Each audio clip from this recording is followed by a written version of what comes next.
All right, so I got a flashlight on there. Now you guys can see it. Let's get a closer look at it. Because last time you guys couldn't see what the hell was going on. So there's that nut I was telling you about, right? So, and the inside of the nut, what do they call it? They call it tappet, I guess it is. So you see that? So the nut could spin. Right, so because I already broke it loose. And the inside of the square, you could actually spin it separately from the nut. Okay? So bring it back out here so I can get my hands in there. So again, it's going to be kind of hard for you guys to see just because it's kind of far away. Let me see if I can zoom in a little bit. Let's see. Let's zoom in. Yeah, that's pretty good. Alright, so you can see the nut in the center there, and the little square drive in the nut around the square drive. You can see how my nut can spin freely here. Right, compared to that center drive or the center tappet. Let me see if I can spin it out so you guys can see the camera. See that? Okay. So I'm gonna stick my 7 back in underneath there. Now it's really loose. It's just totally wiggling. Sometimes what you could do is you could just stick the 7 in there and you actually move this. Not sure if you guys could hear that little tapping. But anyway, so it's, or you could see the movement. So that means it's too loose. So my 7's in there. I'm just gonna spin that center. And it looks like my nut's spinning with me. So let's back the nut out a little bit. Spin the center in. Okay, and I just did it by hand until it stops. I can feel my 7 here. Now it's tight, so it's stuck there. I can't even slide it out. And that was just only by finger tight only. So just back it off just a little bit. Okay. So now let's see. It's still tight because the movement as I'm pushing this back and forth. Remember earlier I had mentioned the movement should be nice and smooth and not jerky. So now the movement is actually a little bit on the jerky side. So that means it's still a little bit on the tight side. So let me spin it a little bit more loose. See, so movement still a little bit on the tight side. You can definitely feel the, oops. Yeah, back and forth movement is a little bit jerky, so that means it's still a little tight. Let me spin this thing a little bit. I'm trying to go as little as possible here. Oh man, oops. Spun a little bit too much there. I think that was a little bit too much. Yep, so it's loose again. It's kind of hard to do this with the camera right in my line of sight. I can't see what the hell I'm doing with the camera right in my line of sight. Let's see if I could change my body position real fast. Okay.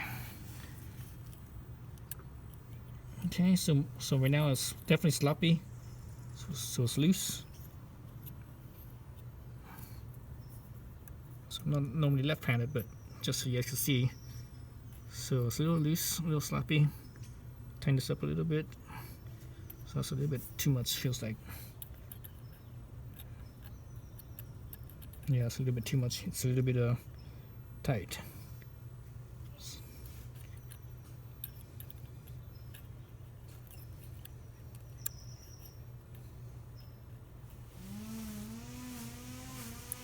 Let's see.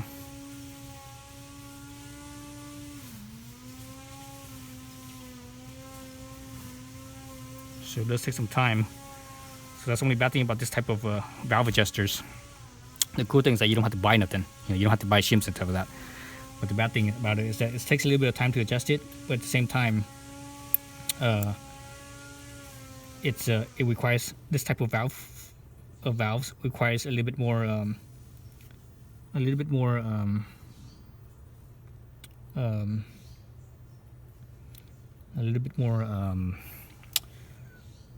Frequent adjustment, so it goes out of adjustment sooner than shims. All right, so I'm good there. So my center is good as far as how it feels here. So when I tighten this outer nut, what's gonna happen is that it's gonna also spin the inside one because I don't have anything to hold it, because I don't have the proper tool, I don't think. Let's see. Well, you know what I do? I might. Yeah, actually, you know what I do. I could use my 9mm now. I could use my 9mm either box or open. I'm probably gonna use the open side. I could use the adjustable to hold the center. Usually when you spin the outside, the center tends to spin too. If you don't have nothing to hold the inside while you're spinning outside, let's say for example, if we're using a socket, like for example, for the top I have to use a socket because that's the only thing that would fit. I couldn't fit this in because of the airbox. So what I did was I turned the center. I found the spot I wanted, and I turned that center back a quarter turn out, lefty loosey a quarter turn. Then from there, when I tightened the nut around it, that center will actually turn back to that quarter turn, and it seems to be just about right. So start out around there. If it's too tight, then try half a turn or whatever, and and you have to do it several times just to figure out where you're at. But since I have access to it, I'm gonna hold it with one and spin it with the other. So I'm gonna hold it with let's hold it with this one right here, so you guys can see. So my dog is yakking. He hears deer. It's probably deer. So I'm gonna hold it right there. Hopefully that doesn't move on me. Then I'm gonna tighten it up on the outside. So this one's much better. I have total clearance here. On the other one, I didn't have any clearance at all because of the box. Instead of working from the bottom, see, I'm working from the bottom, I had to work from the front, coming in from the front. So I had no space. Let's get there. So hopefully that didn't move. I can feel my 7 has very light resistance. It might be actually too light. Very extremely light resistance. Let's see if I can fit the 8 in here. If I can squeeze the 8 in relatively easy, that means it's too loose. Yep, it was too loose. Just put it in there pretty easy. Actually, how the 8 right now feels, it should feel the same way that the 7 should feel. So it's 1,002 thick. So the reason why that happened, even though my center didn't move, the reason why that happens when you squeeze the nut down and tighten it, remember the inside, it's in a thread around the nut. So as you tighten the nut down, what happens is the inside will actually get pushed out. So that gives it more space. That makes it have a sloppier fit.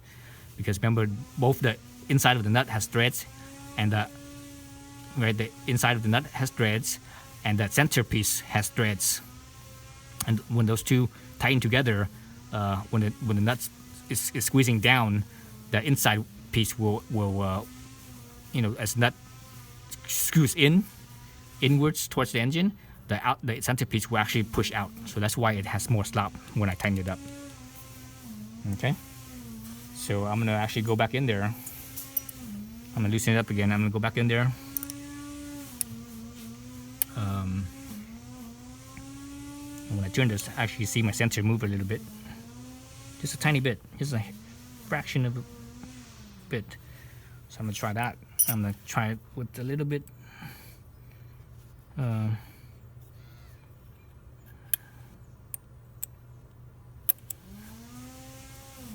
try to spin this thing with a little bit more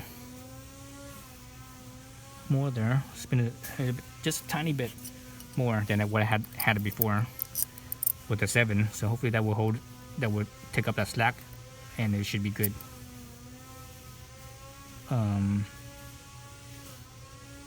So hold that there in the center. Hopefully you guys are hearing me okay over that weed whacker. At least it's the electric weed whacker and not a gas power one. Because if it was 2-stroke, it'd be like ding ding ding ding ding, and you won't be able to hear shit. Okay, that felt actually better. Okay, there he goes. There's that light resistance that I was talking about. Okay, so that feels good right there. So let's try my 8. This one should not fit, or it should barely fit. I mean, it should be a very tight fit. Okay, I could get it in there, but I have to force it in. So that's good. That's perfect. All right, so that's your valve adjustment. So it took me after taking everything apart, it took me about 10 minutes, right, to do this. And this is the side that's open. The other side, the top where it's closed, where it's, you know, where you got the air box, right? Let's zoom back out. Where you got the air box in your way here. It took me probably like 20 minutes to do that, just because, you know, I couldn't come from the top, right? I had to come from the front here, so that I had no space. But here I was able to come from, you know, the front and the top with both wrenches was up on the top. I only was able to use one wrench at a time, so I had to kind of do that back and forth movement thing.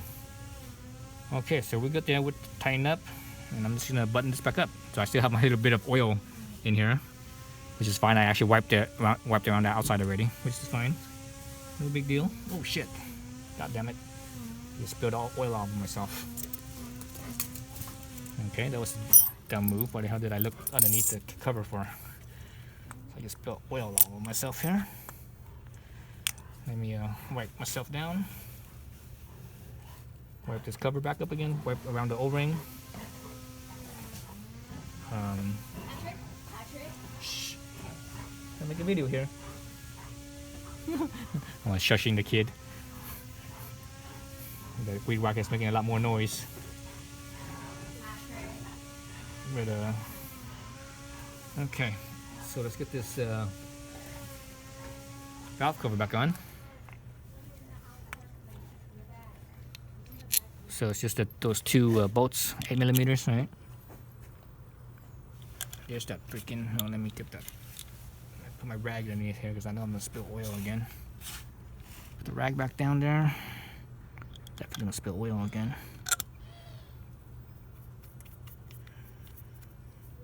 Just gonna hold this here so that way the O-ring. It doesn't take much pressure for the O-ring to keep that oil from spilling out. So. Put this in here, like so. Like so. That's my wrench.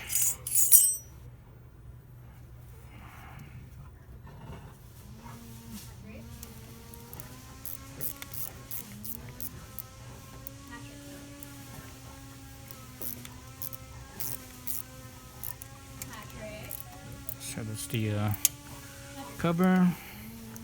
Just need to tighten it up now. So this one doesn't need that much, you know. It's I'm not sure what the torque setting is, so I'm just gonna hold it like right here, just like as if it was like an Allen wrench or Allen key. So I don't over tighten this because again, this is a, you know, it's not very big big head. It's only 8mm, and the thread themselves is not very big either. So okay, so I'm good there. All right, so that's the valve adjustment. So yeah, so I have over about 650 miles or 660 miles, something like that. And you know, you should always check the valve the first 1,000 kilometers or the first 600 miles or so, you know, give or take a little bit. So that's that. I just need to button the air box back up, and that's it. All right, thanks for watching.